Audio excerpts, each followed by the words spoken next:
Hello दोस्तों, आप सबका हमारे YouTube चैनल लॉ ओरिएंटेशन में हार्दिक स्वागत है। हमने हमारे लास्ट लेक्चर में हमारे मौलिक अधिकार के आर्टिकल 32 जो हमारी 5 तरह की रिट जो सुप्रीम कोर्ट से रिलेटेड है उनको डिटेल से कवर किया था, और उसी से रिलेटेड हमारा आर्टिकल 226 जो हमारी हाई कोर्ट की रिट को डील करता है उसको कवर किया था। आज हम हमारे लेक्चर में आर्टिकल 33 को कवर करेंगे। आर्टिकल 33 इस भाग द्वारा प्रदत्त अधिकारों का बलों आदि को लागू होने में उपांतरण करने की संसद की शक्ति संसद विधि द्वारा अवधारण कर सकेगी कि इस भाग द्वारा प्रदत्त अधिकारों में से कोई, मतलब यह संसद को ऐसे कानून बनाने का अधिकार देता है जो इन विशिष्ट समूहों पर, जो ए, बी और सी है, इन विशिष्ट समूहों पर लागू होने पर कुछ मौलिक अधिकारों के प्रयोग को सीमित कर सकते हैं।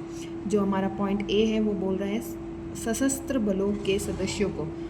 इसमें हमारे सेना, नौसेना, वायुसेना के सदस्य आते हैं, और इसमें हमारे जो सैन्य बल है उनके सदस्य से यह अभिप्राय भी है कि इसमें वो कर्मचारी भी शामिल है जो सेना में नाई, चौकीदार, दर्जी आदि का कार्य करते हैं। जो हमारा क्लॉज बी है वह बोल रहा है लोक व्यवस्था बनाए रखने का भार साधन करने वाले बलों के सदस्यों को। यह पुलिस बल और इसी तरह के अन्य बल से संबंधित है। जो ग पॉइंट है, आसूचना या प्रति आसूचना के प्रयोजन के लिए राज्य द्वारा स्थापित किसी ब्यूरो या अन्य संगठन में नियोजित व्यक्तियों को। इसमें हमारे खुफिया और प्रति खुफिया एजेंसियों को बता रखा है जो ब्यूरो से संबंधित होती है।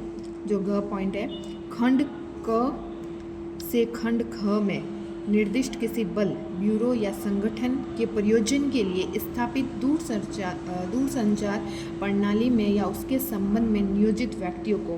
खुफिया, जो ए है, खुफिया और सैन्य उद्देश्यों के नियोजित दूरसंचार प्रणाली से जुड़े लोगों के लिए लागू होने में किस विस्तार तक निर्बंधित या निराकृत किया जाए जिससे उनके कर्तव्यों का उचित पालन और उनमें अनुशासन बनना सुनिश्चित रहे।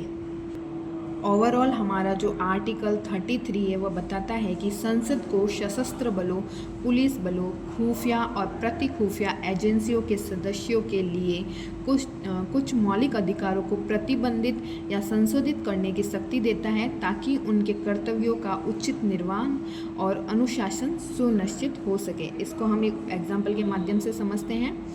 जैसे सेना के किसी जवान को सरकार की नीतियों या सेना के बारे में संवेदनशील जानकारी सोशल मीडिया पर पोस्ट करने से रोका जा सकता है, क्योंकि यह उनके कर्तव्य और अनुशासन के पालन में बाधा डालता है।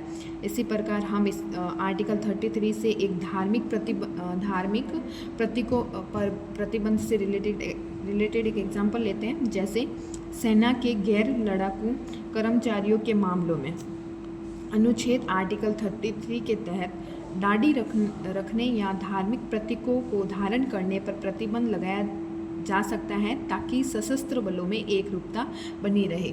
रिलीजन के आधार पर किसी भी प्रकार का भेदभाव नहीं किया जा सकता है। इसी के साथ हमारा आर्टिकल 33 है जो यहीं समाप्त होता है, और हम हमारे जो नेक्स्ट लेक्चर में है हमारे मौलिक अधिकार के जो लास्ट दो आर्टिकल 34 और आर्टिकल 35 है उसको डील करेंगे। उसके आगे हमारा मौलिक अधिकार का ये टॉपिक जो हमारे भारत संविधान के पार्ट 3 को डील करता है कंप्लीट हो जाएगा। अगर आपको हमारा वीडियो अच्छा लगा तो लाइक, शेयर एंड सब्सक्राइब जरूर कीजिएगा। Thanks for watching.